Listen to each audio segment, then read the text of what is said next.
शास्त्र की ये हमारी क्लास नंबर 24 है।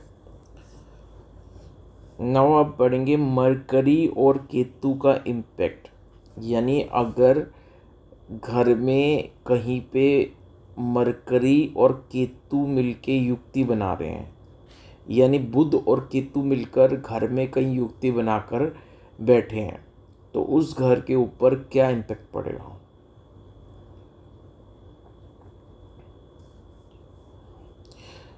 तो मरकरी का मतलब जैसे आपको पता है ड्राइंग हॉल, जहाँ पर मेहमान आकर बैठते हैं, ड्राइंग हॉल जो होता है आपका वो मरकरी है। और कोई बाथरूम है वो केतु है।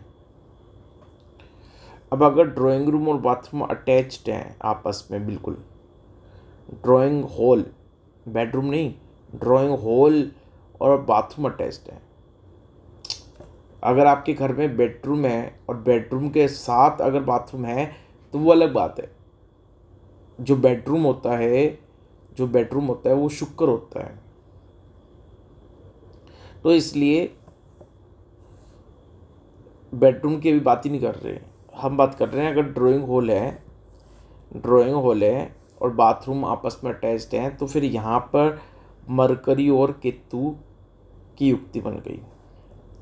या फिर आपको पता है कोई जो नाली होती है या जहाँ से कहीं गंदे पानी की निकलने की जगह होती है, तो वो भी केतु होता है, वहाँ पे भी केतु का प्रेजेंस होता है। तो ड्राइंग हॉल के अंदर से ही कहीं पे जाली लगी हुई है जिससे कि जहाँ से कि गंदा पानी निकलता है। तो फिर अगर ड्राइंग हॉल के अंदर ऐसी कोई नाली है, कोई मोरी लगी हुई है, कोई जाली से ढका हुआ है रास्ता जिससे गंदा पानी निकलता है, तो फिर यानी यहाँ पे भी ड्राइंग हॉल के मरकरी और वो जो गंदे पानी के निकलने की जगह है ड्राइंग हॉल के अंदर ही, वो हो गया केतु। तो यहाँ पे भी मरकरी और केतु का युक्ति बन गई। अब अगर इस तरह से युक्ति बनती है, वैसे अभी एक और युक्ति बताऊंगा आपको, बट फिलहाल अभी ये देखो इन दोनों तरीके से अगर मरकरी और केतु की युक्ति बनती है तो घर के लोगों के ऊपर क्या इम्पैक्ट पड़ेगा, पहले वो देखते हैं। अभी एक और युक्ति बताऊंगा मरकरी और केतु की, उसका इम्पैक्ट क्या होगा वो बात अलग है। फिलहाल इस तरह से अगर युक्ति दिख रही है घर के अंदर, तो फिर ये होगा कि कोई ना कोई घर का मेंबर ऐसा होगा जिसको मोक्ष प्राप्ति की बहुत इच्छा होगी, कि उसे मोक्ष प्राप्त करना है। और एक व्यक्ति कोई ना कोई घर का ऐसा भी होगा जिसकी शादी में बहुत ज़्यादा बाधा आ रही है, शादी का प्रयत्न कर रहे हैं पर शादी नहीं हो पा रही। कोई ना कोई ऐसा व्यक्ति भी होगा जो जमीन जायदाद से, प्रॉपर्टी से जिसकी इनकम आ रही हो, कोई मकान दुकान का किराया आ रहा हो, यानी कोई ना कोई व्यक्ति ऐसा होगा जो ज़मीन जायदाद से पैसा कमा रहा हो, कोई रेंटल इनकम आ रही हो। बट ऐसा व्यक्ति हमेशा चिंतित रहता होगा, उसके माइंड में हमेशा टेंशन बनी रहती होगी। अब एक युक्ति आपको बता रहा हूँ दूसरी, मरकरी और केतु की। देखो मरकरी और केतु की दूसरी युक्ति क्या है कि ड्राइंग हॉल तो क्या हो गया मरकरी, हमें सबको पता है ड्राइंग हॉल क्या हो गया, बुध हो गया मरकरी। मरकरी का मतलब पता है ना, मरकरी का मतलब हो गया बुध। तो ड्राइंग हॉल हो गया मरकरी। अब और कोई गलियारा जो होता है, गली टाइप जो गली होती है, गली, तो गली जो होती है वो केतु होती है। तो कोई गलियारा है, गैलरी है वो भी केतु है। तो अब ये जो गलियारा है यानी ड्राइंग हॉल का जो एंट्री है, ड्राइंग हॉल की जो एंट्री है वो किसी गलियारे से होके होती है। यानी पहले कोई गलियारा है, यहाँ से आना पड़ता है, फिर ड्राइंग रूम में एंट्री होती है इस गलियारे से। तो ड्राइंग रूम में जो एंट्री हो रही है वो गलियारे से होके हो रही है। तो गलियारा मतलब केतु और ड्राइंग हॉल मतलब मरकरी। इस तरह से अगर मरकरी और केतु की युक्ति बन रही है, या फिर जो ड्राइंग हॉल है वही एक गैलरी की शेप में है, यानी गैलरी की शेप में क्या, एक गैलरी सी है, एक गैलरी सी है, और इसी गैलरी, जो ये गैलरी सी बनी हुई है, इसी में ड्राइंग हॉल है, इसी गैलरी की शेप में। यानी आपका जो ड्राइंग हॉल है वो भी वो गैलरी की शेप में है, या एक गैलरी है और इस गैलरी के अंदर ही ड्राइंग हॉल है आपका। यानी आपका ड्राइंग हॉल कहाँ पे है, एक गैलरी है, इस गैलरी के अंदर ही ड्राइंग हॉल बना हुआ है।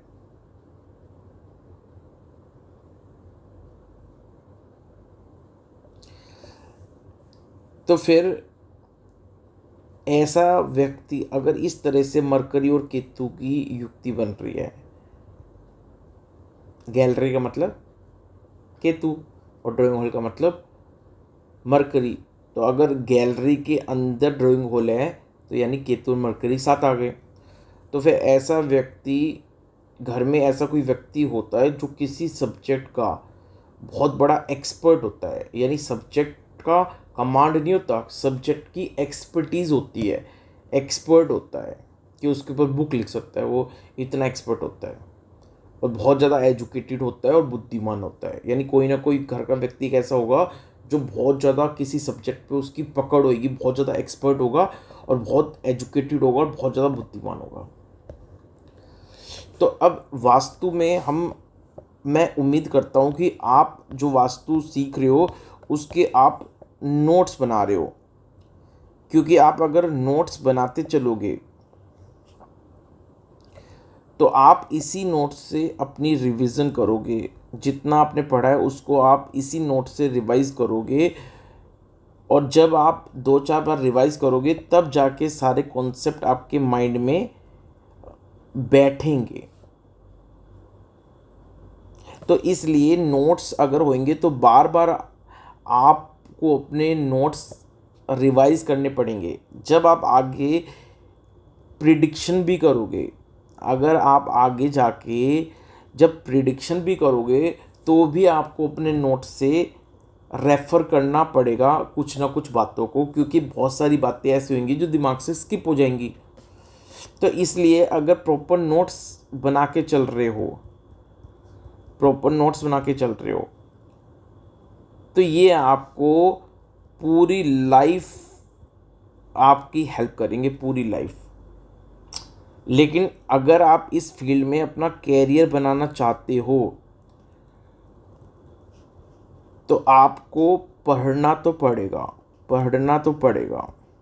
बिना पढ़े आप एक्सपर्टीज़ नहीं कर सकते। तो एक्सपर्टीज़ करनी है इस सब्जेक्ट में तो आपको पढ़ना पड़ेगा, और पढ़ने का मतलब कि आप जब वीडियो देखते हो तो उसको पहले सुनो, फिर उसको नोटबुक में अच्छे से नोट करो, और फिर वो जो नोटबुक में लिखा है उसको रिवाइज करो। तो जितना रिवाइज करोगे उतना आपके दिमाग में चीज़ें रिटेन होती जाएंगी, बैठती जाएंगी। सिर्फ वीडियो सुन लिया और उसके बाद भूल गए, ना कहीं पे उसको नोट करा, ना कभी रिवीजन करी, तो फिर आपको याद क्या रहेगा, कुछ भी नहीं याद रहेगा। तो फिर फ़ायदा क्या होगा वीडियो देख के। और ऐसा पॉसिबल है ही नहीं कि आप बार बार वीडियो देखो, इतना टाइम थोड़ी ना होगा आपके पास कि आप बार बार वीडियो देखते रहो। बार बार वीडियो देखने से आपके दिमाग में चीज़ें बैठेंगी नहीं, यानी बार बार आप वीडियो देखोगे तो आप जब देख रहे हो तब याद है, फिर बाद में स्किप हो जाएगा, दिमाग से भूल जाओगे। तो अपने नोट्स बनाने तो बहुत ज़रूरी हैं, और ये नोट्स आपको पूरी लाइफ हेल्पफुल रहेंगे। तो खैर, मेरी जितनी एडवाइस मैं दे सकता हूँ आपको उतना मैं देने की कोशिश करता हूँ। खैर, ये था हमारा वास्तुशास्त्र का क्लास नंबर 24। अब हमारा मरकरी का कॉन्सेप्ट, ये मरकरी का जो इम्पैक्ट है ये वाला ख़त्म हो गया है फ़िलहाल। अब नेक्स्ट क्लास में हम करेंगे जुपिटर, गुरु, जुपिटर। ठीक है, तो थैंक यू सो मच।